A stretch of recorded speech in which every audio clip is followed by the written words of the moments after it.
All right. Good morning, everyone. Welcome to the Dargon Gaming Squad YouTube channel. If you are a current subscriber, thank you so much. And if you're new to the channel, welcome. We have, so I am Chris Johnson, one of your hosts. Nate over here, one of the other hosts. And today we have a special guest, Jarin DND from Power Up Gamers Role Players for Accessibility. Jarin recently had a successful Kickstarter that has been completed, and his book is available. So we wanted to talk to him about his book today. Welcome, Jarin. Thank you, Chris. It's glad to be here. So tell us about your book. Tell us the name. Okay, it's called The God's Tomb of Amazing Creatures. It's been divided up to be into 3 volumes, which the first volume is what we'll be discussing.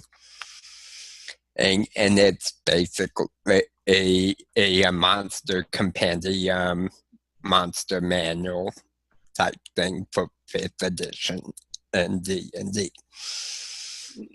What are the other 2 volumes anticipated to be? Are they going to be more monster manuals, or? Yes, they're going to follow pretty much the same layout. The reason we broke it up like that was the original list was 78 monsters, and we didn't have the funds to do all the artwork. So we broke it down to smaller batches. And yes, Chris, because I know you're already going to ask, as after the 3rd volume is released on PDF, we'll be doing print on demand. And for all 3 volumes.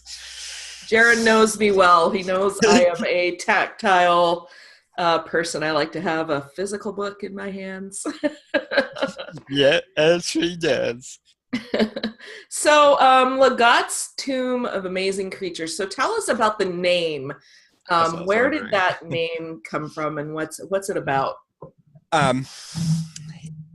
Before I had the campaign setting, and way back when, it actually was derivative from Star Trek with the Klingons. And it was kind of the spelling and style of what they would use in Star Trek for the Klingon speaking. And I just liked it and grabbed it. Cool. So Jarin is a Trekkie. I had no idea. No. I'm a geek. Star Trek, Star Wars. I like a bit of all of it. But within Lagat, which is the word, or it's actually believed it came from a halfling explorer who mapped out the world, which isn't true. It was also the name of the colony ship that brought the humans to the planet. It originally, which is where the name really comes from, and that is actually talked about in the 2nd volume. Cool. Okay. Well, So does that mean you're going to release another book that's more of a setting book that people kind of have? Eventually we will. It is one of our 12 projects we're working on right now. Also, it's coming up. So, what made you decide to do a monster manual? Let's start there. Well, when I first started looking over the stuff I had, because I have 30 some odd years of notebooks from different campaigns I played in, and and different games and movies is that I watched that I liked something and jotted it down. I realized a lot of what I had was based around the conflicts the people would experience. And usually that came through interacting with some kind of monster, another person. And so I really kind of looked at it and I'm like, well,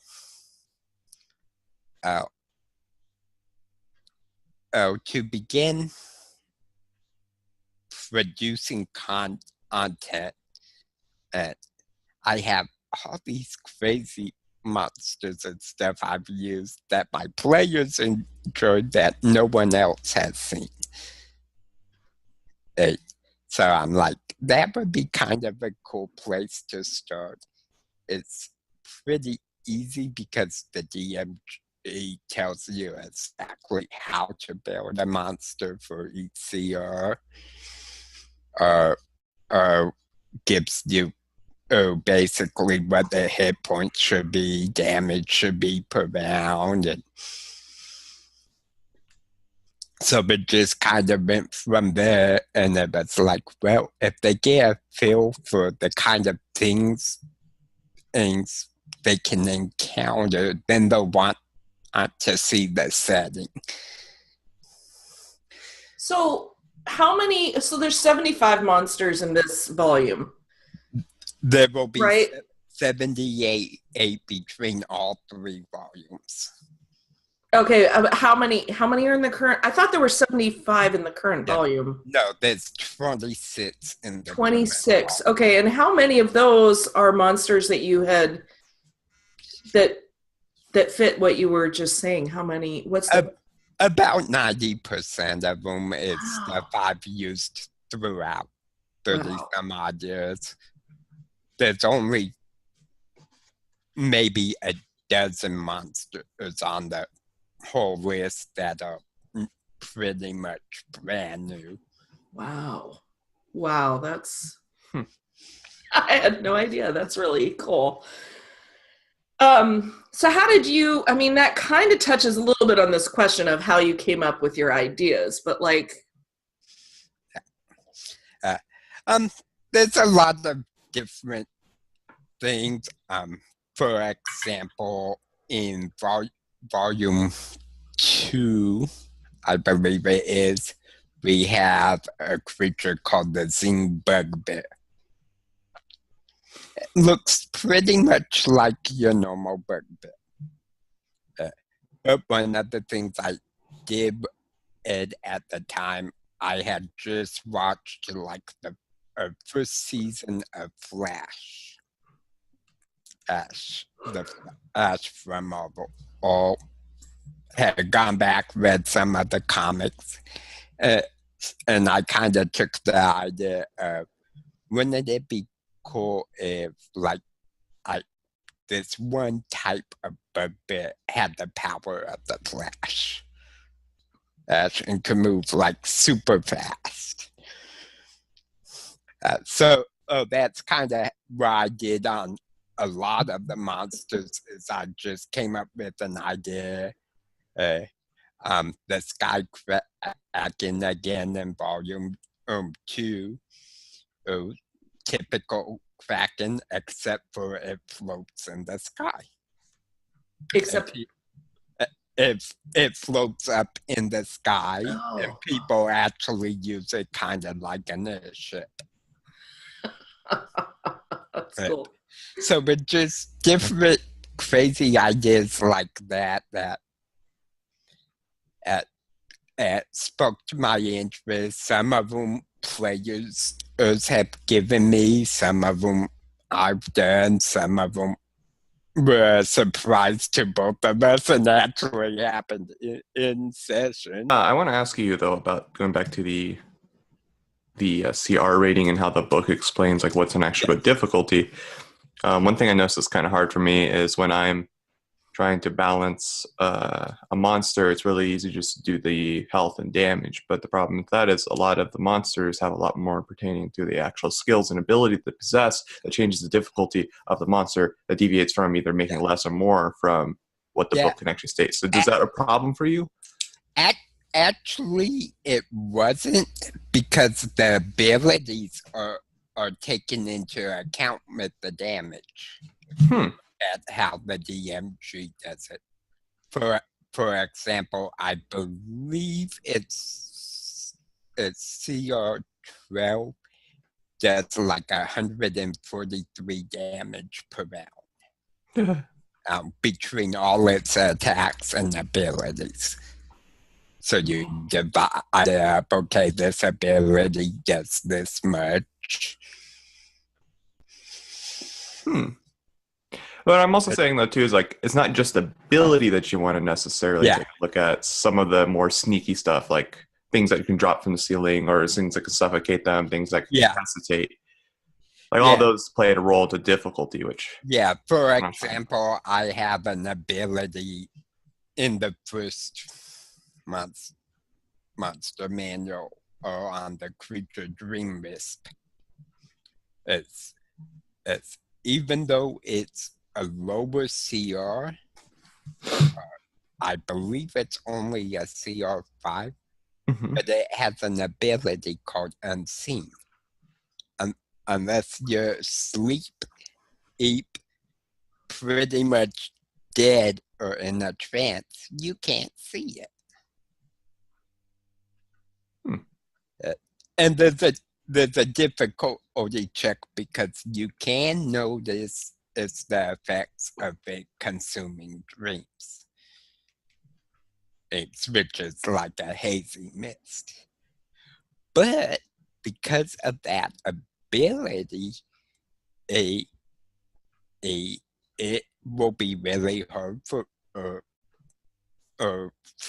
5th level players to actually find and beat a Dream Wisp. Oh, yeah. For sure. And that's kind of why I set it up to difficulty-wise, was I wanted it difficult. And when they divide up difficult and deadly is more towards a TPK. Difficult, you might drop up 1 or 2 people, or during the entire combat encounter. So I kind of set it at the difficult stage. So you have like a CR rating and then also another rating saying if it's going to be difficult, easy, or hard for that CR. The second rating didn't actually make it into the monster manual, because I kept to the 5e template. Okay. But that's kind of how I did it, was as I kind of judged how difficult it would be. Lots of play testing, lots of tweaking. But yeah, I'm not a big fan of the CR rating overall, but it's what it is. And I mean, it's a good basis. Yeah. So you can have an idea. You're not throwing chickens at them. It leaves in, so far from what I've seen, more often than not, I find that the encounters end up being a little too easy, but it does leave room for the randomness of your rolls. I feel like, if your team, your group rolls poorly, or you have a couple players who are rolling poorly and otherwise not necessarily challenging encounter, can kind of really go wrong. So vice versa. If they're rolling, I did a half shot a couple months back with this group, and they all rolled like spot on and did like almost max damage on every hit, and they were taking stuff right out that shouldn't probably have been quite as easy as it was. But if you're rolling really well, and narratively, that kind of gives them a chance to feel powerful, and maybe make them a little overconfident for the next encounter Yeah. that could be a little more challenging. So And I do find it's pretty close within and maybe 2 CR levels. So like a level 5 group, I'd say up to CR7. And as long as it's one monster. If you want to do more than one, you need to drop down the CR and go with lower CR monsters. well, and there's that about mixing them too, right? Putting like minion type monsters, mixing them in with your more difficult monsters to kind of hit that CR that you really want for your group. I'm still trying to wade through all that. Every time I sit down to do an encounter, it's like, now wait, I do this again. Oh yeah. And it's difficult because so much goes into a CR. You have to take into account terrain, weather conditions, if there's traps going off on top of just the monster itself. Oh, so that kind of changes things too. Yeah. But you go for something like the Monster Manual or Legate's Tome of Amazing Creatures, you go based on the monster itself. So what did you learn in the process of doing your first Kickstarter and your first I don't know, this actually your first published book as well, or have you had something published prior? It is my first RPG supplement published. And there's a whole lot of things I learned. The first is a lot more work goes into it than people would suspect. Mm-hmm. For example, for Legate's Tome of Amazing Creatures, I put in close to 500 hours. And that's just writing, editing, and basically sending stuff off to the person doing the page design. That's not counted the artwork, the actual time they put in on page design, promoting it, etc. How many people ended up being on the team to get this accomplished too? Because I know you had to have an artist and page layout and it started with 4 of us and ended with 4 of us, but the people changed. There were 2 artists who stayed consistent. Me that stayed consistent. Nate, Aiden, and Matt originally started with us, and because of life events, they weren't able to finish out the process. But we brought aboard Alex Skolleting from Critical Hit Publishing to help with the page design and layout, and he was a real blessing when it came to that side of things. Yeah, he's had a lot of experience, right? So I'm sure that was super helpful. Oh yeah. It was, and I'm still learning things from him even now that we're done. And that's great. So did you find that the people who, not to throw Nate under the bus here, but like, did you find that people maybe didn't realize how much was really what they were committing to when they hopped on board? And definitely.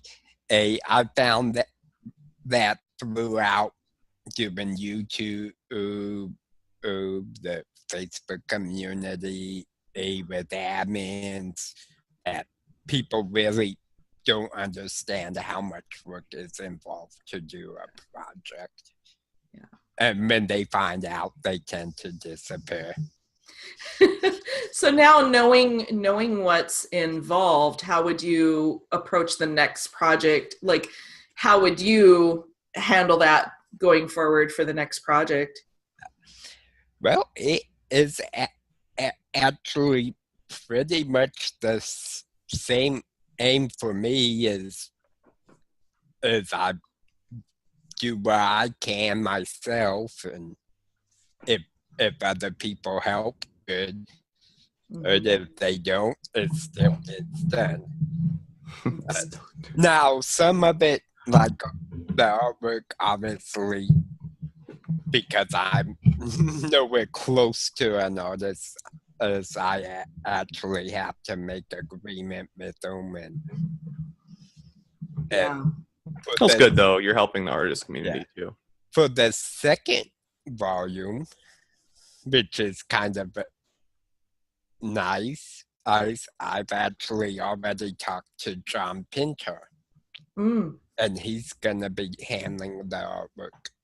How exciting. That's really cool. Yeah, so I'm looking forward to that because he does a lot of the absolute tabletop supplement artwork, and they're just phenomenal. Yeah.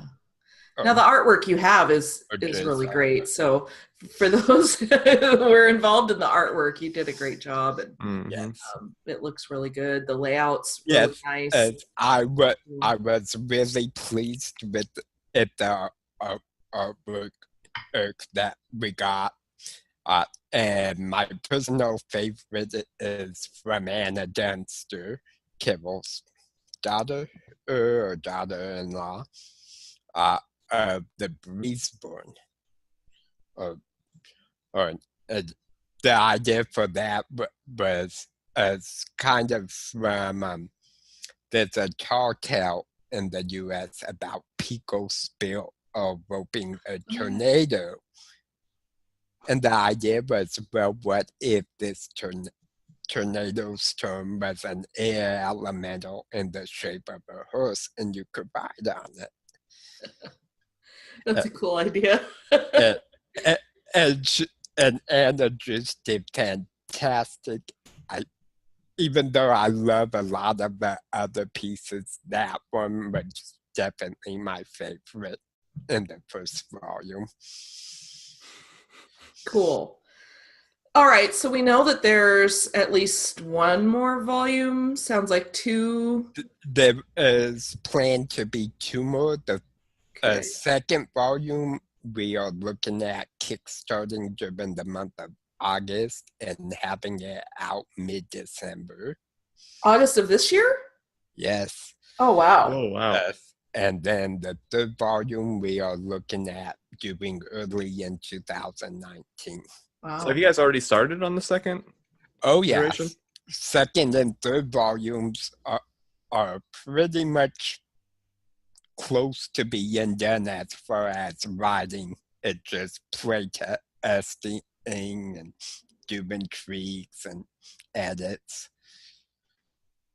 Wow. Well, because you got the thing done now. You had those monsters all lined up, but they just didn't all. Yeah. So what other projects I know you have other projects that aren't just the monsters. We have a lot. Legat, the campaign setting is one we're working on. We have a disability PDF that we're working on, which covers like 6 of the most common disabilities and special needs among gamers. And the second half of that will be bringing those kind of disabilities into a game session, into characters in a manner that's not offensive.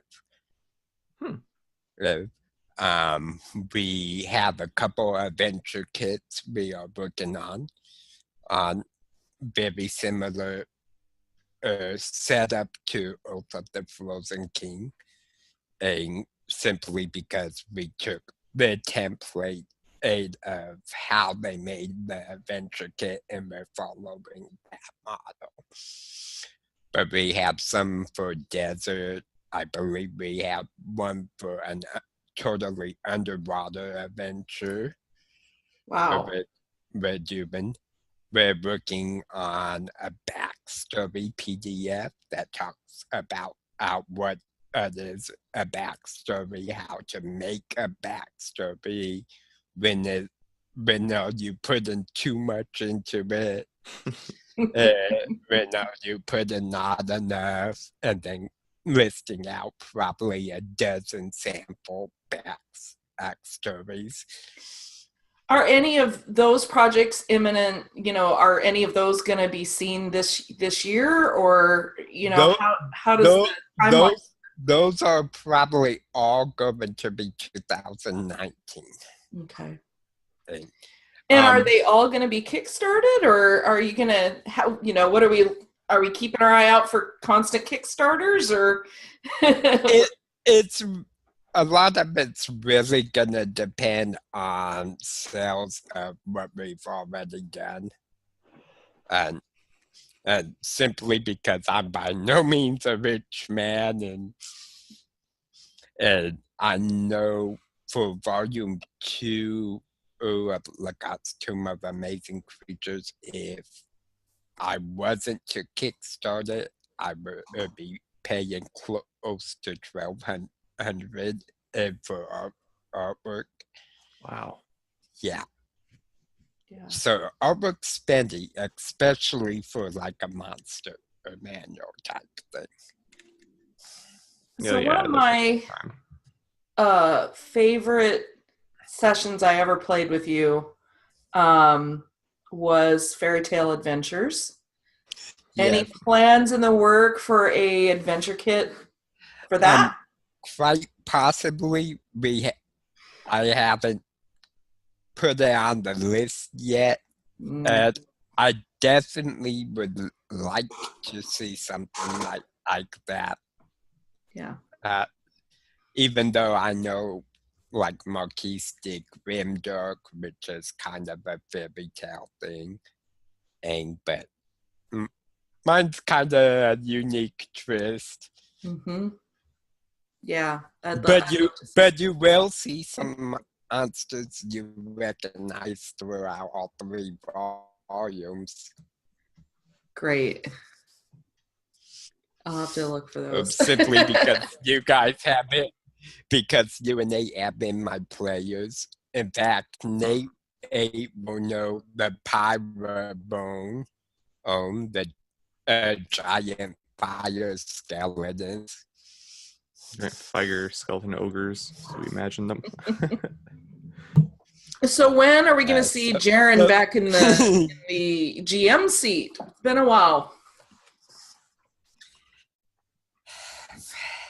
I've really been thinking about that. And outside of playtesting, probably not anytime soon. Although I am wanting to run some fiascos. But just because of the kind of schedule and commitment to making content, what little time I get for playing, I just kind of rather be a player, unless I'm playtesting something. Mm-hmm. So are you playing in any games right now? I have a second session of Oath of the Frozen Pokemon on, if it ever happens. First session was interesting. It sounds like it would be.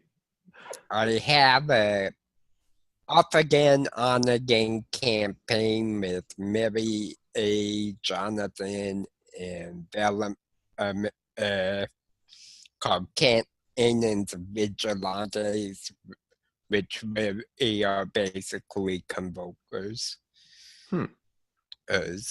That's fun when we get to play, but scheduling is a big issue there. But yeah, since December, I've played in maybe 2 games. Wow, that's a pretty big deficit of gaming, because I remember used to be in there all the time. Yeah. I really haven't been getting into much. I do I do want to do some Fiasco, but Fiasco's fun for the people who like it. It's easy to pick up, and best of all, no DM, so no prep. Yeah.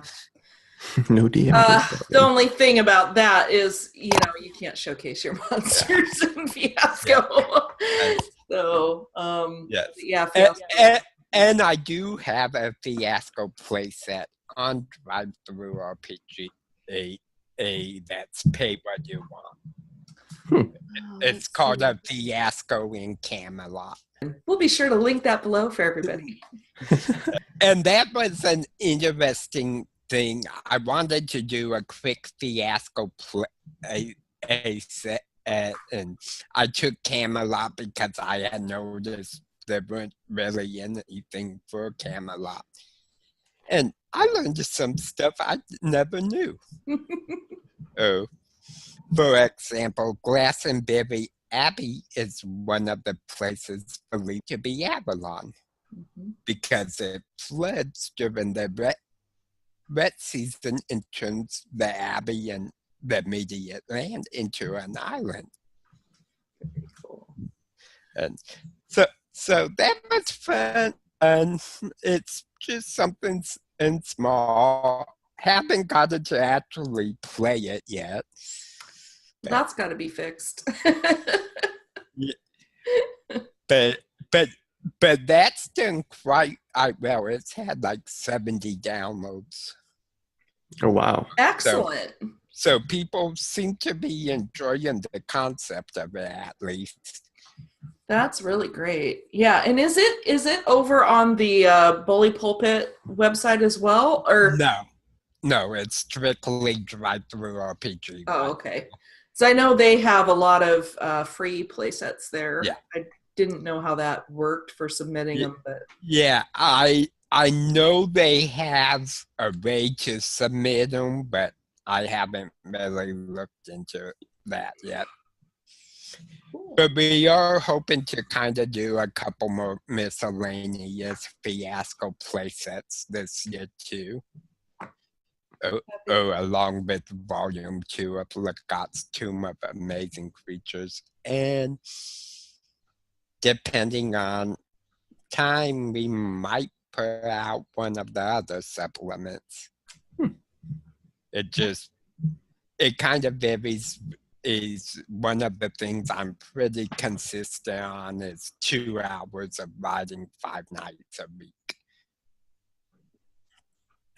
So it just depends on how much I get done and when. Yeah. So I don't think this was actually answered yet. How much does Legat's Amazing Tomes cost? Lots of amazing. Or Legat's Tome Amazing Creatures. Normally it's $15, and that price will drop down as the other volumes are released. Anything else you wanted to share about this book? Well, I can mention, besides the monsters, there are some nice tables in the back. See our ratings and listing the monsters by the rating, by terrain, by monster type. In Volume 1, there's a D100 Adventure Hook table. Cool.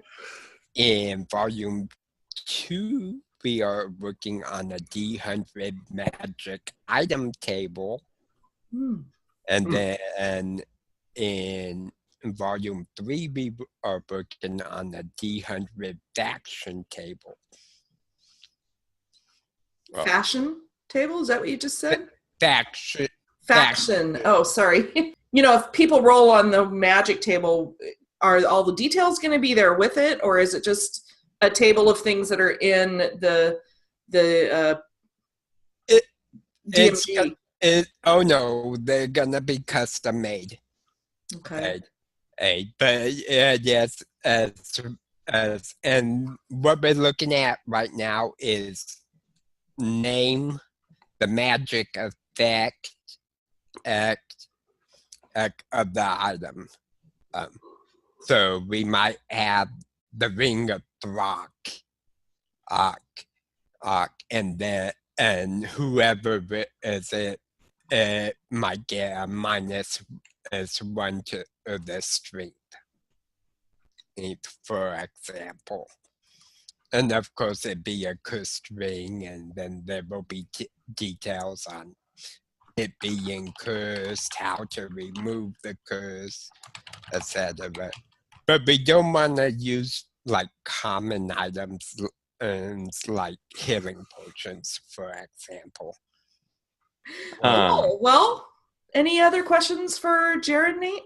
It's not really a question, but because I did work on it and I thought it was kind of cool, is that a lot of the monsters have a little bit more description on every single one of them than the regular Dungeons Masters or Monster Manuals does. One of the big things with Legat's Tomb that I really wanted to put in there was lore, culture, and history. You definitely have it. Even though it's still a bit vague, it's done that way intentionally, with just enough information to give you kind of the feel of how the monster works, without going into too much specifics. But it was something I was always upset with on the official monster manuals, because things like goblins would have a culture, they would have a society, even as scavengers, and they never really go into that.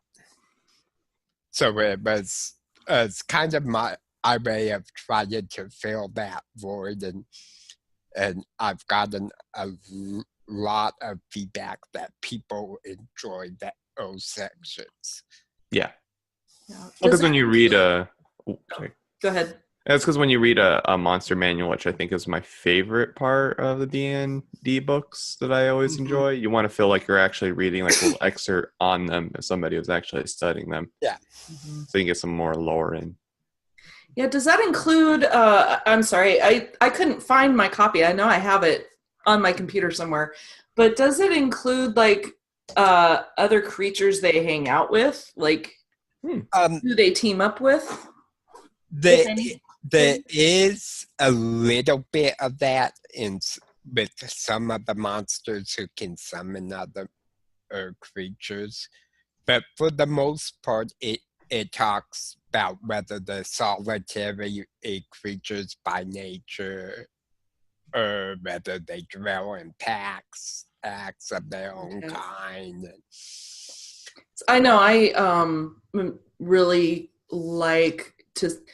I really appreciate when there's that little bit of extra, so that, you know, if you're looking to add some other creatures in a battle, you can include them and have it make sense. Or like a good example is the kobolds in Volo. I think it's in Volos where they get a little more into detail, and they talk about them using things for mounts, and they had kind of a list of examples. And so when I did my half shot, I had something to work with and a little inspiration. It wasn't just like, well, what would make sense? There was something there.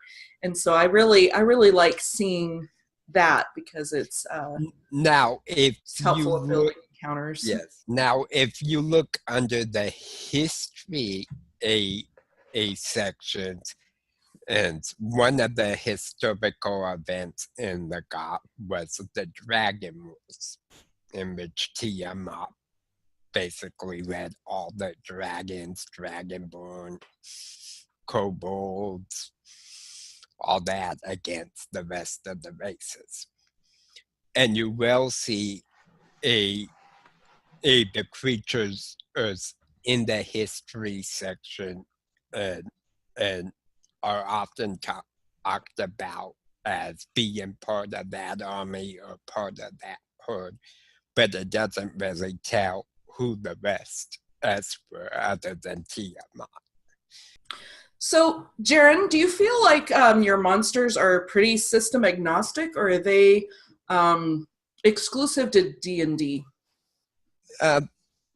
They are definitely set up for 5th edition D&D, although pretty much any edition of D&D, Pathfinder, could work with some minor tweaking.